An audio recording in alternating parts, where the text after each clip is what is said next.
Hi, everybody, and greetings from rural Ireland. I hope you can hear me clearly. We had a little bit of technical blip on my side while Shauna and I were testing. So you can let me know in the comments if you can hear me. And I just want to say everybody is very welcome. I know from seeing people who actually registered for this training, there are a lot of people who are new to my world, people who I don't know and Shauna doesn't know either. So I would just like to say, my name is Nicola Brown. I live in rural Ireland and I am very interested in a sustainable life and a sustainable textile practice. And I'm really excited to share some of that with you today and introduce you to the eco-printing in the dirty pot process. And behind the scenes, joining us from Australia, is my friend and right-hand woman, Shauna. So Shauna is going to be moderating all your comments and checking on everything in the back end, and she will be flagging questions for me to answer. And if you haven't joined one of our live streams before, the easiest way of getting your question answered is to put 3 question marks in front and 3 behind. That way Shauna can find it. Already we have 183 people on this stream live. So it's a lot of comments and it's not always easy to find the questions. So during this, if you do have a question, put question marks in front and behind, and I will do my best to answer it. But if I don't answer it today, please know that we will make a note of your question for a future free training, or if you stick till the end of this session today, I have some really exciting news about something that is launching tomorrow that you might be interested in. And so my promise to you today, after this session, you will have the basic knowledge and be able to create your own beautiful eco prints in a simple, fun, a health conscious, and an environmentally mindful way. There's so much information on the internet about eco printing and about all sorts of different art and craft processes. It's very easy to get overwhelmed or to learn from somebody or follow somebody who may not have plenty of experience themselves. And so without a solid foundation, it's really difficult to achieve the prints that you want. And I now have more than 10 years of experience working without traditional powdered mordants. And what I'm sharing with you today are the tips and the processes that will help you achieve really good results at the beginning if you follow my recommendations. And I'm sure that many of you have plenty of experience, but I'm not sure whether you're happy with the results that you're getting. And this is where it's important to have the solid foundation. So why not turn off your phones, eliminate any outside distraction, and if you have printed a workbook, please make sure to make some notes as I go along. If you don't have a workbook, just you can jot some things down on a piece of paper. So the first thing that I want to say is this process, we are actually working without using traditional powdered mordants. And powdered mordants are metal salts, and they have been used over the centuries to help fix color on fabric. And by this, I mean color that comes from natural plant materials. And the reason that they are necessary for most natural dyeing is that the fabric needs to be chemically altered in order to fix the color and to make sure that the pieces are washable and color fast afterwards. And that's why if I work with cochineal, for example, and that's what that little, what's on the right-hand side in that image in my pestle and mortar there, that's cochineal. It's a bug. It comes from, lives on a cactus plant, and it gives the most incredible red dye. So if I am using something like cochineal, or if I'm using some of the natural dye plants that I grow in my own garden, I need to add the powdered mordant. But my preference is to work without it. And the reason I choose to work without them in so many cases, 95% of my work is done without these. It's because I want to be as environmentally mindful as possible. And I also want to take care of my health, but particularly the earth. There are implications in the mining of the metal salts. There are all sorts of implications if you inhale them. And for me, it's easiest to work without them, and I love it. And that's where the solution is for the printing to work in the dirty pot. Now, I know that this here is a really, really big pot, and not many people are going to have a pot this size, but there's no need to worry about that. And so what the dirty pot actually is it's a reactive pot. And this means that it's made from a metal rather than stainless steel, a metal like aluminium or cast iron. And what you put in the pot is going to have a reaction with the physical pot. So, for example, if I process in an aluminium pot, I get very pleasing results. It's the pot I always teach everybody to start with. But if I process my bundles in a cast iron pot, the prints are a lot darker, and so is the background color. So aluminium, iron, and copper are all reactive, and aluminium, or you might say aluminum, but you do spell aluminum differently. Aluminium is my top pick for eco printing. And people often ask how you can identify whether your pot is aluminium. And one of my other friends and followers has said that a magnet will stick to aluminium and it won't stick to stainless steel. So we're not looking for stainless steel. We're not looking for a glass pot. We're looking for an aluminium pot. So I am going to take you through the steps necessary for eco printing, and I'm going to share a couple of very, very short video clips with you so that you can see the excitement, or you can feel the excitement that I experience when I open an eco bundle. So the first thing that you need, obviously, is you need some fabric. And although I will mention cellulose fabric, such as cotton or linen, briefly towards the end of this training, it is very, very much easier to work with protein-based fabric, such as wool, silk, cashmere, mohair, alpaca.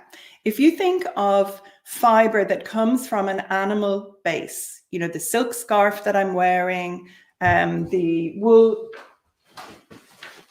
cushion on the couch behind me. As a beginner or somebody who's moving, transitioning from working with mordants to eco printing without them, it's very, very important to have success at the beginning. So I highly recommend that you start with wool or silk. And this doesn't mean you have to spend a fortune on luxury fiber and fabric. Of course, it can be expensive. But if you look in secondhand shops, you can usually find old woolen jumpers. You might be lucky enough and find a blanket, silk t-shirt, etc., etc. So if you don't want to buy new fabric, you can look in the op shops, the thrift stores, the charity shops, and it's surprising what you will find. And that's also fitting into my environmentally mindful, the sustainable ethos, because the circular economy is wonderful. We need to be mindful of not creating waste and reducing and reusing things. So the fabric is one thing that you need. But the actual equipment and things that you need, particularly at the beginning, if you don't want to start in a big way and invest in a large pot, they're really, really very simple. So I'll take you through a few things here. And these are my supplies that I used for an eco printing session. I was doing some recording for a training I was facilitating. And if you look here, you can see that I have a pair of sharp scissors. I have some dirty looking t-shirt yarn and string. Again, I reuse everything that I tie my bundles with time and time again, so that also is, being more sustainable. And I use natural fiber. So the thicker twine is hemp and the t-shirt yarn is cotton. They can both go onto my compost heap afterwards. I have a piece of old copper plumbing pipe. I have a piece of cast iron downpipe from a drain. I have an old towel. I have a pair of rubber gloves, which I almost never use, but I have them here to show that some people might want to use them. A dirty old towel. In the bottle, the liquid is vinegar, and I have a sprinkler beside it. Now that liquid is malt vinegar, but I often get asked, what sort of vinegar do I use? And the answer is any type. I use white vinegar, malt vinegar, apple cider vinegar, red wine vinegar. I currently make my own apple cider vinegar, and any vinegar will work. You need it. It's not totally essential, but it really does help you get a better result when you are working without traditional powdered mordants, because the vinegar too has a bit of a reaction with the metal of the pot, and it enhances the color of your prints. So the first thing you need to do then is, you need those simple supplies. You need your fabric, an aluminium printing pot, and then you need a heat source. And I like to use a gas cooker. In Ireland, we usually use butane, but in America and many other parts of the world, propane is the main gas that's used. I also love using wood. So my largest eco printing pot, it is fired by wood. So anyway, you need your heat source. But for preparing the fabric, I cannot emphasize this enough. Wash your fabric, everything, wool, silk, cashmere. Wash everything and use a gentle soap to do this. Do not use a commercial detergent, because they all have stain blasters and they will make your fabric less receptive to the color.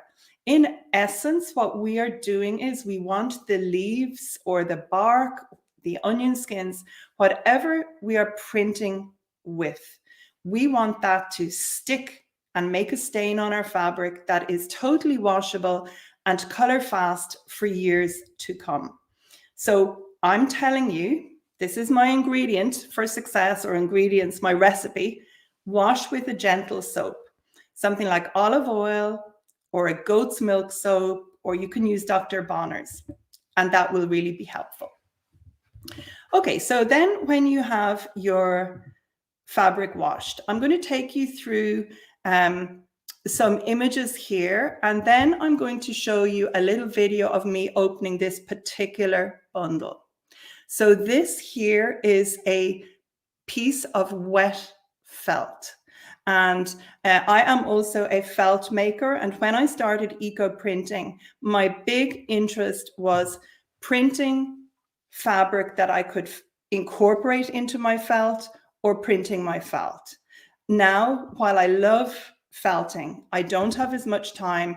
And my biggest passion is actually eco printing sometimes on felt, and my biggest passion is sharing this with others and making it accessible for everybody. So here, this is a simple piece of flat felt, but this could be a piece of wool from an old woolen blanket. It could be a piece of silk. And what I have done is I have sprinkled this with my malt vinegar. But before I did that, I soaked it in plain water overnight. So I recommend that every time you are eco printing, you soak your fabric after you've washed it with the gentle soap. You soak it overnight in a bath or a bucket in plain water. And this makes the fiber expand a little bit, and it makes it more receptive to the natural dye that's in the vegetation. And after it has been soaking, I squeeze the excess water out because I do not want it to be very, very wet on my table. I could roll the fabric in an old towel if I wanted, but if it's a small piece, I just squeeze it out and then I sprinkle it with vinegar. And that's why this piece looks a little bit dirty. So I then put some onion skins down half the piece, and I'm actually sprinkling a very small bit of black tea on top now. And then I folded the fabric over and I pressed it down. And now what I'm doing is I'm adding some leaves. And vegetation is something people always wonder, what they should start with. I highly recommend everybody starts with onion skins. The reason for this is they're easy to get, the dry papery outside. They're very easy to get and they never fail on protein-based fabric. So if you're printing wool or silk, they never fail. And let me just show you that cushion behind me again. I hadn't intended showing you this, but here we go. This is printed with onion skins, and you can see how wonderful they look. And this is fully washable. This fabric is actually lamb's wool, and it's taken the prints beautifully. And that was printed about 8 years ago. So here we go again. So once the leaves are on this side here, I have chosen in this case to roll the piece up with a copper pipe. And I like using metal pipes such as copper or cast iron to roll the bundles on because they give modification of color and they enhance the background of the prints. And you're going to see the result of this when I share the little videos with you in a minute. Oh, I must have put that in twice. Now, this is really important. This is a direct contact print. And when you work in the dirty pot without the powdered mordants, you will be submerging your bundle into your pot liquid. And the liquid in the pot will be a combination of water, of some vinegar, of a piece of rusty metal, and you can add any optional onion skins or eucalyptus leaves. I'm not going to go into the making of that pot liquid any more than that, but I do have 1 or 2 short videos on my YouTube channel that go through the process from start to finish. But just to reiterate, aluminium pot, water, rusty metal, and some vinegar. That's the absolute basic for the best result. So here I am tying the piece up, and I need to make this very, very tight. So you can see I'm putting pressure and pulling my hands away from each other because I want the bundle to be firmly rolled so that when it goes in that dirty pot liquid, it does not get all the dark color into the center of the bundle. And then I pick it up and I'm tying it very, very tightly. And that's my t-shirt yarn that I'm tying it with. I'll just go back there for a second.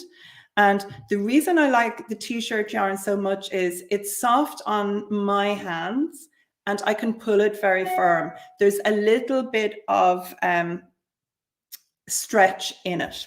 So it's easy to get the bundles firm. And then here are a selection of bundles heading for the pot. So what I like to do is process, maybe 5 bundles at the same time.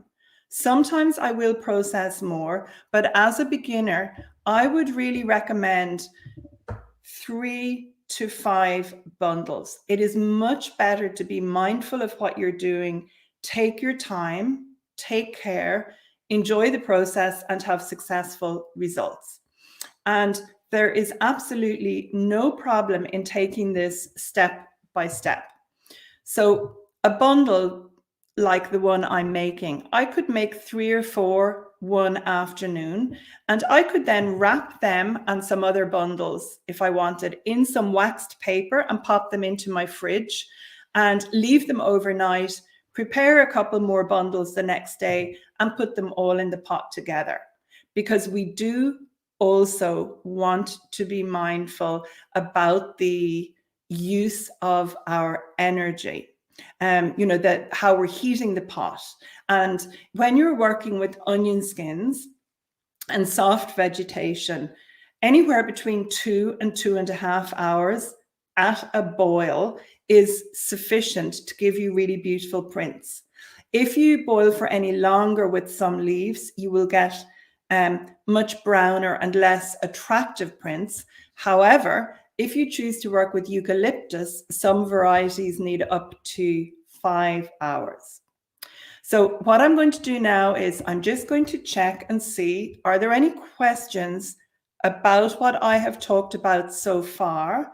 And if you do have a question about what I've talked about so far, please write it as a comment now with 3 question marks in front and 3 behind. If you are watching this as a recording afterwards, you can leave a comment and Shauna and I will try and answer your comments over the next few days. So if you have a question, ask it now. I'm just going to check which ones Shauna has picked out for me. And then when we continue, I'm going to share with you the excitement of opening that bundle. And you'll see it before it's washed out. I have a little video for you.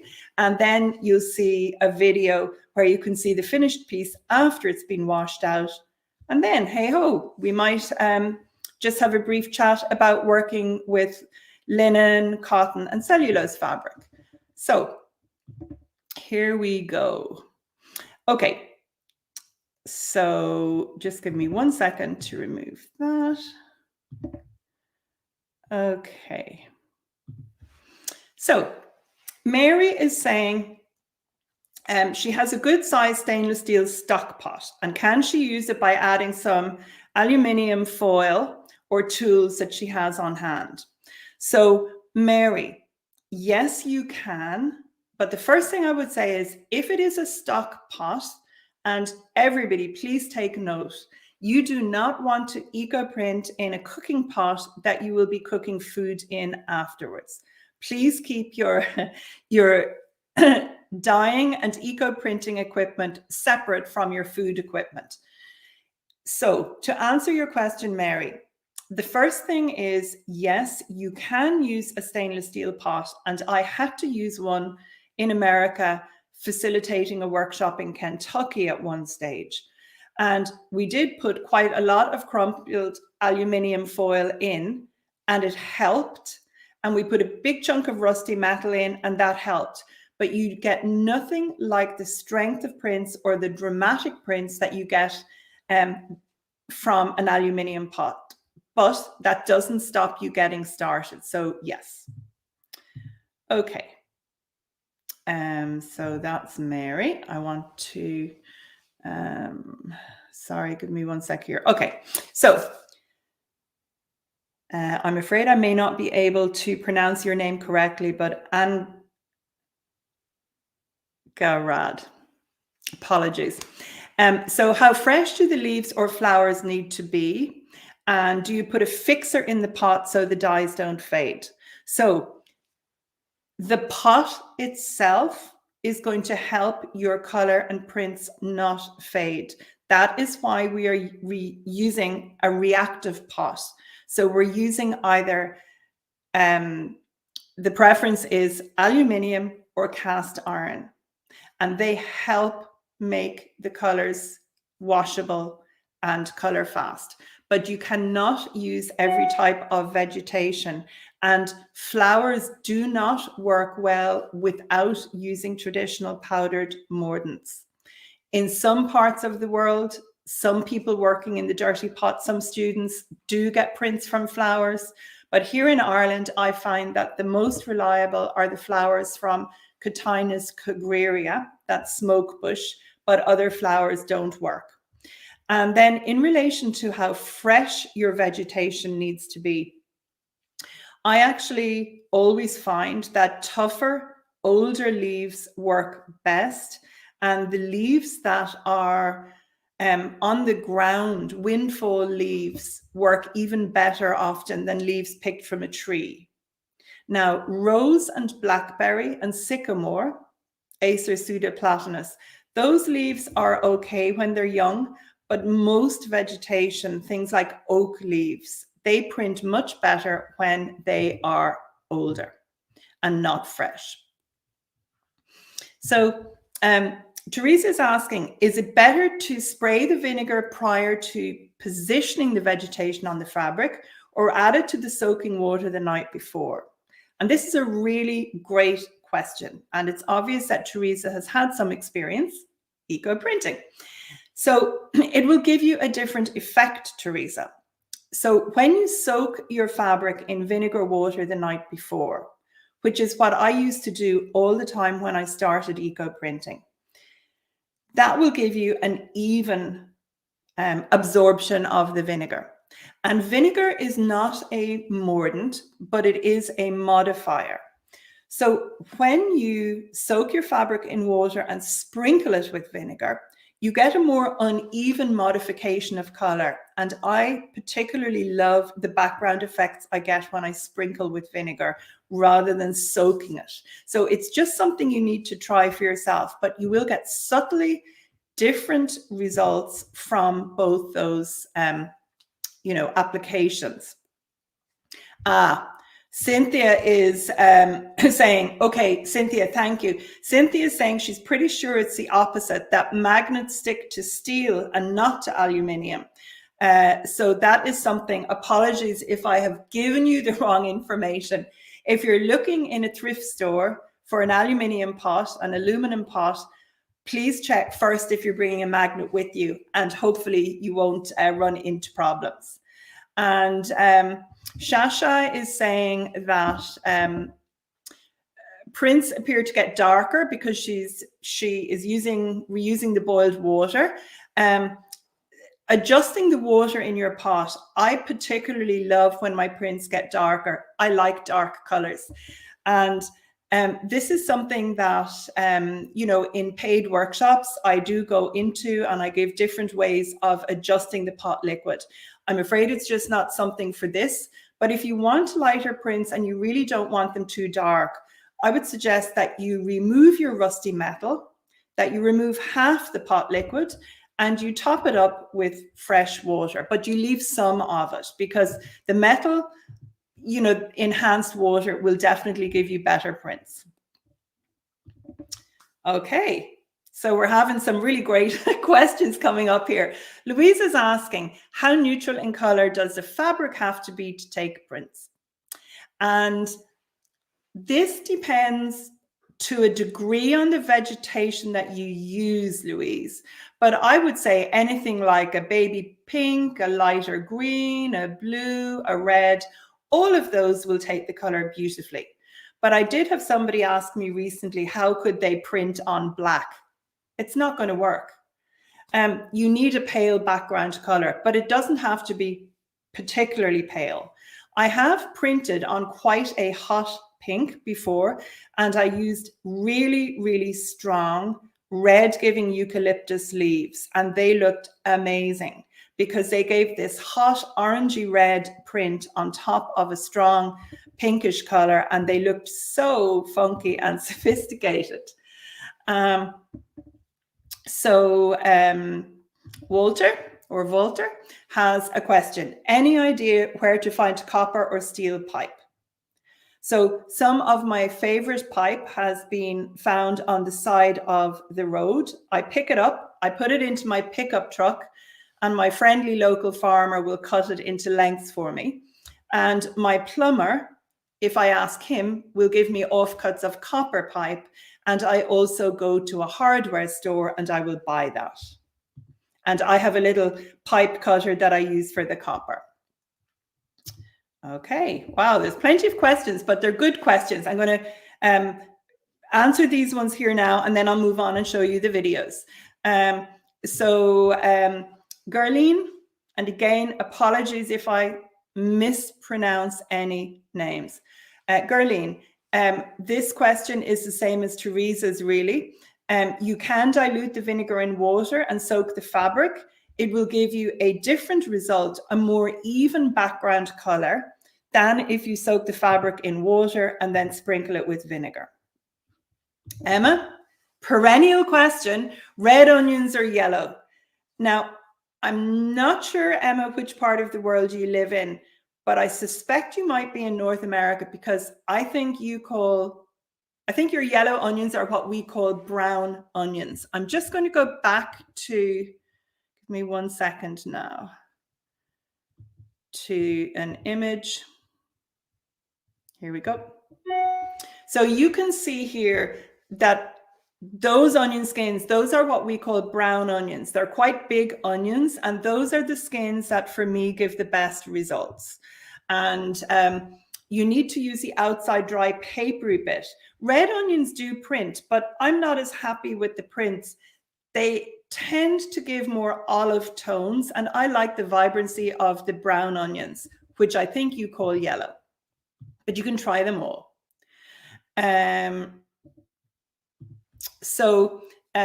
Bougie, again, names. Any alternative to onion skins? Can't get onions with skins on where I live. Yes. I don't know where you live, but you can try rose leaves. So even if rose leaves don't grow where you are, a good tip for anybody is to go to a florist, and they usually get their flowers with leaves on the stems, and they remove the stems. And most florists will give you rose leaves free, and eucalyptus leaves in general from a florist are also fantastic. I have plenty of videos on YouTube about that. And by the way, if you're enjoying this, please don't forget to subscribe to my channel, just so you don't miss any future videos. Okay. Alison is asking, what is t-shirt yarn? So t-shirt yarn, and we'll just bring up that picture again. T-shirt yarn is literally either made from cut up t-shirts, and there are plenty of tutorials on Pinterest showing you quick ways of cutting them up. So either made from cut up t-shirts of your own, or you can buy the yarn on cones, and it's sold in places like bigger knitting stores or Joann's Fabrics, places like that, sometimes in large Chinese stores also. And it's used for crochet and knitting, and for making chunky things. So I like to get big cones of it when I can. And when I was teaching in Geelong in Australia, my only face-to-face workshop of 2023, because really everything is online now. But when I was in Australia, my participants knew how much I loved t-shirt yarn, and they gave me huge cones to bring home. I was so happy because we can't buy them here in Ireland. And Agni is asking, can I use aluminium tins or any rusted tin that I find instead of copper pipes? So old food cans make really good things to roll your fabric up on. They're just not as long. You need to be careful with metal not to have any sharp edges. Aluminium will not give you as strong a result as cast iron or copper, as strong a modification when it's in direct contact with the fabric. So Jeet has a question. Can we use an induction cooker as a heating source, especially for smaller pots? I have only used this once. I was really fascinated with it. It was when I was teaching in the Rockies up in Fernie, and actually we did use an induction cooker for some pots, and I hadn't used one before, and yes, it did work, but I can't really remember very much about it. But I do know, Jeet, that it worked for me in that particular instance. Oh, here's a nice comment. Thank you so much. Great instructions, no questions so far. Thank you. That's really nice to know. Sharon has a question. How long can a bundle stay in the fridge? I would say, Sharon, your bundles, when you have rolled the bundles up, I would say you need to make sure that they stay moist, but you don't want to be adding extra water. So if you wrap them up well and put them in your fridge, I would say 24 hours, a little bit longer, but I wouldn't be leaving them, 2 or 3 full days. So I would say just, overnight would be the best, and then away you go. And then Ginny is saying you don't use a barrier cloth, and she's asking about plastic for a barrier or a plastic drop cloth or saran wrap. So the important thing, Ginny, to understand with this process that I'm doing, I am actually putting the pieces directly into the pot liquid. And this is helping me get the prints that I'm looking for and the color that I want. So they're going into pot liquid. They have no barrier or wrap on them. We're trying to be as environmentally mindful, or I am, as possible, and not put saran wrap or any plastic in the pot. So working in the dirty pot is without traditional mordants, and it's without plastic. Okay. Great question, Andrea. Can you do the processing inside, or must it be outside? So it's always best to do the processing outside if you can, but you need to make sure it's not too windy and it's in a safe environment. For example, if you're working in Australia in the summer, you need to be very mindful about fires, and you may not be able to light your cooker outside. Equally, if you live in some countries, it may be very, very cold for a lot of the year. So you can process inside with a few, a few reservations. Sorry, I need to just make one note when I say that. Okay, apologies. I've just reminded myself about something. So if you're going to process inside, you need good ventilation. So I would suggest opening a window. If you have any sensitivity to, steam or vinegar, I have, in my whole time, in 10 years, over 10 years, I have had 2 people who were allergic to vinegar. One her chest became very tight. The other had an immediate reaction and appeared to feel as if she was getting a cold. So I would suggest you wear a mask. You don't sit in the room the whole time your pot is processing, and you have good ventilation. But yes, you can work inside. And I do as well. I do in the winter. I do if I'm away on a holiday, and I'm not bringing my pot with me. If I'm in an Airbnb, if I buy an old pot at a market, I will certainly process inside. Okay, so James is asking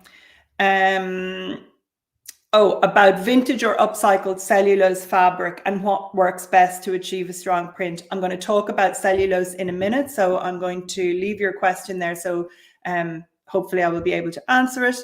And then Emma's asking if you buy a new copper pipe, how do you make it rusty? Emma, the copper pipe does not have to rust. You're going to see the modification of color from my pipe when I open the bundle, and you'll see what my copper pipe looks like. It builds up a patina over time and it looks dirty, but the copper itself does not rust, and it doesn't need to rust. And then Pauline has a good question. How long do the bundles need to be in the pot, and does the pot liquid need to be boiling or simmering? So Pauline, boiling all the time when we're using this process. And onion skins will give really good color after 2 hours, and soft leaves like rose leaves or blackberry leaves, they all print wonderfully between 2 and 2.5 hours. Any longer and the color of those leaves tends to not be so attractive. But with eucalyptus leaves, you can boil up to 5 hours. And you might ask, why would you do that? But some of them give incredibly beautiful prints and they need longer time. Okay, so that's enough questions just for a minute. What I would like to do is share a video with you. Now, the one thing I'm not sure about is how clearly you're going to hear this, but I hope you will. And this is just a video of this particular bundle. That's why I would like to share it with you. And the sound recording, as I say, may not be fantastic, but it is showing the actual unbundling and me taking the vegetation off. And then I'm going to follow that with showing you what the piece looked like after it was washed out. So here's the first video. I'm hoping now that the shadow's not falling on this. This piece down here is where my copper pipe was in direct contact with the fabric and also with the rose leaves. I'm going to open this out now. Woo! And look at the inside. This is the onion skin with a sprinkling of black tea. So we have a mirror image from the onion skin with subtly different colors on each side, although interestingly these are not particularly different. You can see that this is slightly redder than this side. This suggests that this piece was on the outside of the onion, the curve, and that was on the inside. So here's my first piece of eco-printed felt. It needs all the vegetation removed and the edges stretched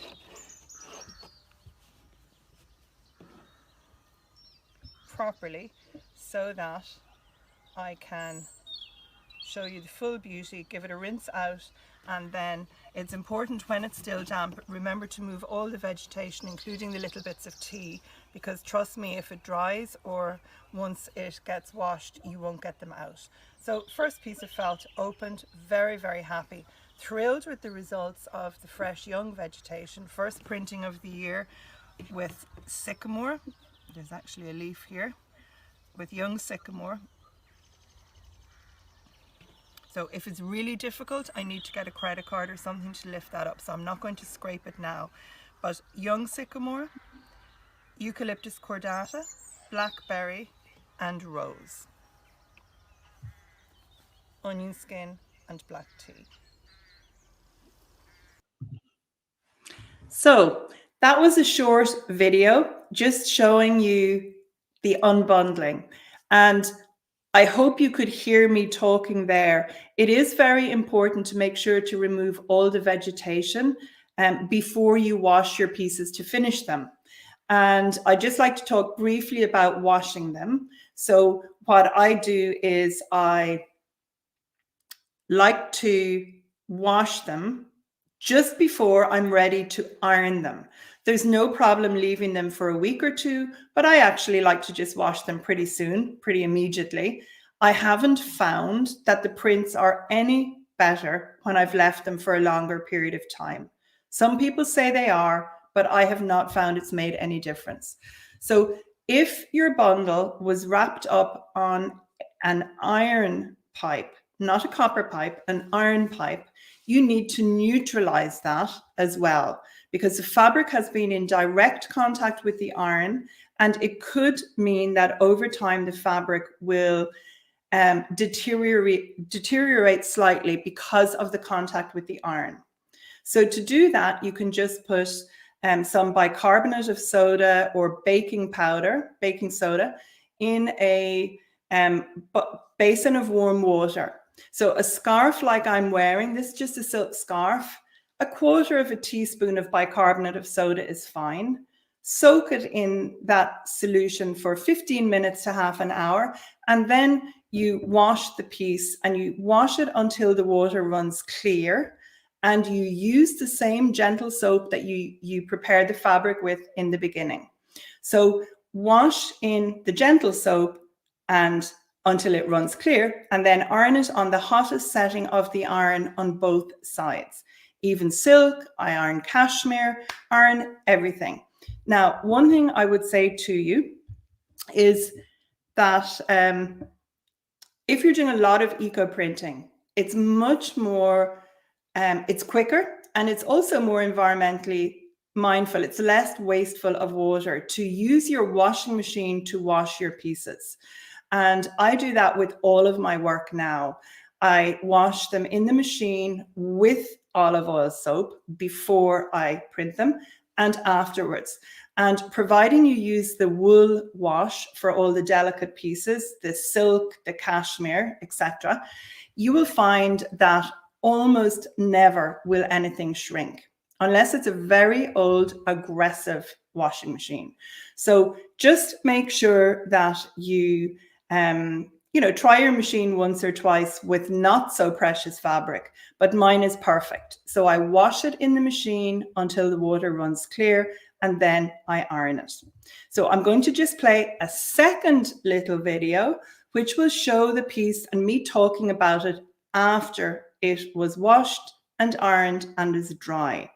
And I should just add that because this was handmade felt, as I mentioned at the beginning, I had used some cellulose fabric to embellish the felt. And cellulose does not take the color as easily using this method as the wool. And that's why you can see some beautiful embellishing fibers on the surface. But after this video, I'll just show you a few pictures and tell you one quick way of getting great results on cellulose fabric. So here's the video. Well, I'm outside at the picnic table now because I wanted to show you the beautiful shimmer from the tencel embellishing fiber on top of the onion skin printed flat felt sample. So I hope you can see how beautiful this is. I really, really, really love the prints that are on this piece. If you remember, I folded the piece in half, put the onion skins on one half, folded it in half this way, pressed down on it, and then I laid vegetation on this side too. So there was fresh vegetation, rose leaves, blackberry leaves, and a few sycamore, and I wasn't sure if they would give prints. That's not because they don't usually print, but sometimes when the vegetation is extremely fresh, it doesn't give such a clear print. But these printed really well. And down here is the modification where my copper pipe was. And then you're going to notice that these prints are offset on the other side. If you remember, I said as this was rolling up, this side of the felt was going to also touch the leaves. So I'm sure you can see the sycamore is that one there. And here's the big reveal. So now, this piece of felt is beautifully printed on both sides. This side is matte because there are no embellishing fibers, and there's a lovely purple tinge from the rose, the blackberry, and the sycamore. And then I also shared the technique, or the little tip, of putting something underneath your tie marks. And there's the eucalyptus cordata under the tie marks. Beautiful, I think. So side 2 of my eco printed felt sample, side 1, both absolutely beautiful. You can't really see, you can't tell that there's something behind, but I just know that some of these more subtle purple colors, that's coming through from the tip of one of the stems, one of the rose stems. It's a little bit of tannin having a reaction with the rusty metal pipes that are in the pot. So there's a small subtle shift of color there. So I hope you agree this has been successful. onion skins.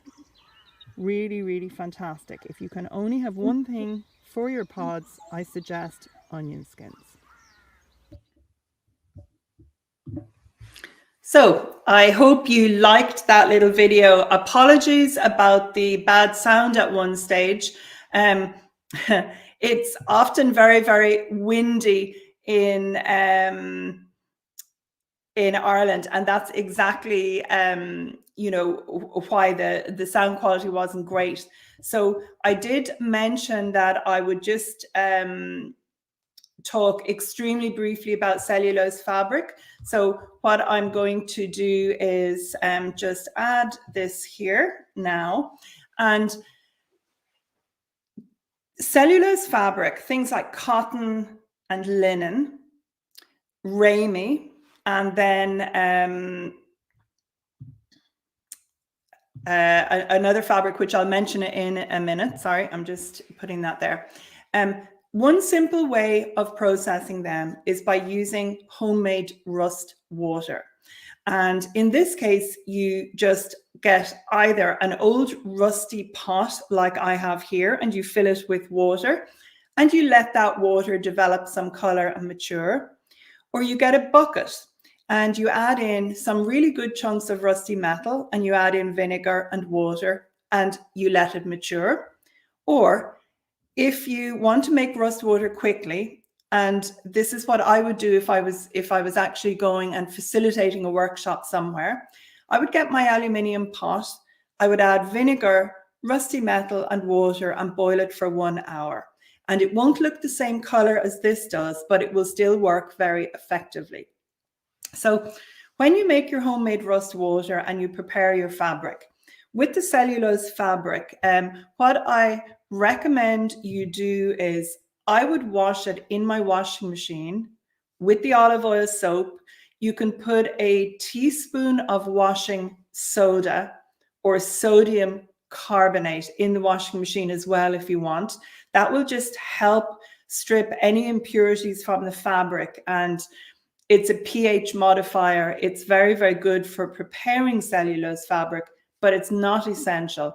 And I would give that fabric a really good hot wash in my washing machine, a much more aggressive wash than I would if I was preparing the wool or the silk. And then I soak the cellulose fabric or garments overnight. And then what happens is, instead of sprinkling them with vinegar, they go into this homemade rust water, even if it looks that color. I put my rubber gloves on, and they are going to get a dip. And that dip is going to be for 40 seconds, no longer.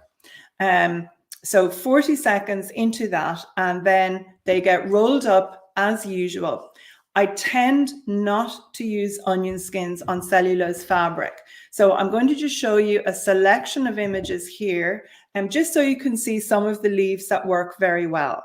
There are obviously more leaves that work, but I'm going to just make an announcement when we finish this after I answer a few more questions, because if you've enjoyed this, you might be interested in what I'm going to launch tomorrow, and I give you plenty of suggestions for vegetation with that. So these are blackberry leaves on an upcycled linen shirt. And you can see that some of the prints are dark and some of them are lighter. And that's because the back of the leaf, the underneath of the leaf, gives a darker print. It releases more color than the upper surface of the blackberry and of many soft leaves. And this here is Scotinus cogreria, also known as smoke bush, and this is on organic HEMP. I'm not saying that word because it gets flagged online sometimes as inappropriate comment, and I don't want to get blocked on YouTube. And please remember, if you're enjoying this, give me, hit that like button or give me a follow on YouTube if you like this training and what you're hearing. So again, with this, you can see some leaves have a darker color and some more of an outline. And this particular piece, I actually folded this on flat metal plates rather than rolled them up. And then I used the fabric here. I combined it with some plain HEMP. And I did a pattern test for somebody with their pattern test for sewing company, and this is called the Shift t-shirt. Here I am with an old pair of linen trousers that I upcycled, and the long tall plant behind me with those pink flowers at the tip, that's rose bay willow herb, and the seed pods of that give fantastic prints. And if you live in Canada or North America, you may know this plant as fireweed. It gives wonderful prints on any sort of cellulose fabric. It actually also gives excellent prints on any fabric, wool or any fabric. Here's my buddy Paul. He actually teaches horticulture in our National Botanic Gardens, and he came and did a workshop with me, and he brought an old t-shirt and he really wanted to put it in the pot. So he was delighted with the results of this. And this is willow herb, and these are willow herb leaves, and this is on a very pale blue linen. Strangely, this particular image does not look as blue as it is in reality, but it's obviously maybe to do with the slightly pale background. So I have a couple of other questions, and James is saying primarily using vintage and upcycled cellulose. So what works best to achieve a strong print? Without a doubt, Jamesy, the easiest and what I use most often is the rust water dip. Now, tomorrow, I'm actually going to launch something really, really exciting. It's a membership club called the Dirty Pot Club. I'll give a little bit of info about that in a minute and explain what it is. But in that club, there is, information about different binders, natural binders that you can also use with cellulose fabric. But that's not something that I share during, a free training. That's something for members of, paid workshops or clubs. So Sylvia is asking when to use copper versus the iron pipe. So Sylvia, that depends on the colors that you want to achieve and what vegetation you're working with. To keep it simple, if you use an iron pipe, you tend to get darker colors like I have here. And if you use a copper pipe, you get more orange colors and warmer colors. Having said that, the iron has a much stronger mordanting effect. It's not a powdered mordant, but it has a stronger effect and helps make the prints more color fast and long lasting. And I would say that there is some vegetation, like I like rose leaves and blackberry leaves with iron more than I like them with copper. But that comes with experience. You really need to experiment and, try for yourself and see what you like best. And Gerline says, how much vinegar and rusty metal to make the iron water? How long is a piece of string? If you have more vinegar and more iron, your rust water will mature faster. So if you were making it quickly in a pot, I would even use 50% vinegar, 50% water, a couple of chunks of rusty metal, and it'll be ready in half an hour. Then a very good question about the ironing. Should we iron completely dry fabrics or when they are still moist? And that's something I'm very keen on ironing them as soon as I have washed them, when they are still moist. I find that you can get wrinkles with some of your eco printing, and definitely ironing while they're damp and stretching the fabric keeps them flatter. And that's when I would do it. So now I cannot see how I can remove this comment. Sorry, something okay, here we go. Okay, Kathleen is asking, have I ever used seawater in the dirty pot? Kathleen, years ago, I tried preparing fabric in salted water and seawater. I personally didn't like it, and I would never use it in the dirty pot, no. But I did try preparing the fabric, and for me, it just wasn't something that gave me any results I liked. So metal plates. So yes, you could use aluminium plates to fold your fabric, and then you need to either clamp with metal clamps or tie very tightly to achieve different effects. You'll find that if you use rusty plates or iron plates, you get more modification of color, but you will still get an interesting effect folding on metal plates, even if they are aluminium. And then Suzanne is asking about rolling a ready-made shirt. Oh, Kim saying Nicola's classes are worth the money. Thank you so much. And Gerline, thank you so much. And to answer Suzanne's question, so tomorrow, I'd really love to invite you all to join me. I am going to launch what is called the Dirty Pot Club. And in that, there are plenty of videos, Suzanne sharing how to fold shirts. So basically, what the Dirty Pot Club is all about, it is about having the most wonderful success right from the beginning. It's about jump starting your success. So if you have enjoyed this free training, can you imagine what it would be like to have support from me, live calls every month where you can ask me questions? The group is all together, few people on a Zoom call, showing me your work, getting feedback, answering questions, big library of content, etc., etc. So I am launching that tomorrow night. I'm going to ask Shauna to put a link in the chat if anybody is interested in working with me. My mum has been unwell. She had surgery before Christmas, and it gave me time to think about what I really, really enjoy doing. And I really enjoy teaching, and I really love sharing with people. And thanks so much, Kimberly, for that kind comment. I love sharing things. And what I have found, or what I was thinking, I wanted to have something that was more affordable than the Eco Print and Wet Felt Club. And I also want to have more studio time myself, so that I can then share more with members of the club. So the Dirty Pot Club is launching tomorrow. Now, I can't see all the comments here because I'm only seeing the ones that Shauna is starring. But I think, yes, here we go. So if you're interested in seeing what's on offer, it's not launching until tomorrow night, but actually you can register immediately. So if you've enjoyed this and would like to check it out, I'm going to be giving a little early bird bonus to everybody who registers tonight and tomorrow. And then the club is open for new members until Sunday next, but only people who join tonight or tomorrow will qualify for an extra bonus. I'll announce the bonus tomorrow, and you can get all the details there. We've already been just over an hour. So if you're interested in,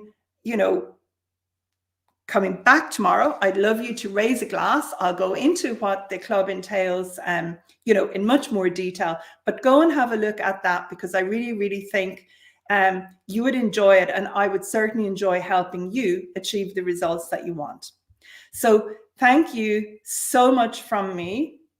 Thank you so much, Shauna, for all your help in the background, for getting up at 3 a.m. to monitor the comments. It has been a pleasure from me to you. And I would just like to say goodbye now, over and out from Ireland and Australia. And we look forward to seeing many of you, or some of you, back tomorrow with a glass of your choice to toast the Dirty Pot Club, whether you join or not. Thanks, everybody. Over and out from Ireland.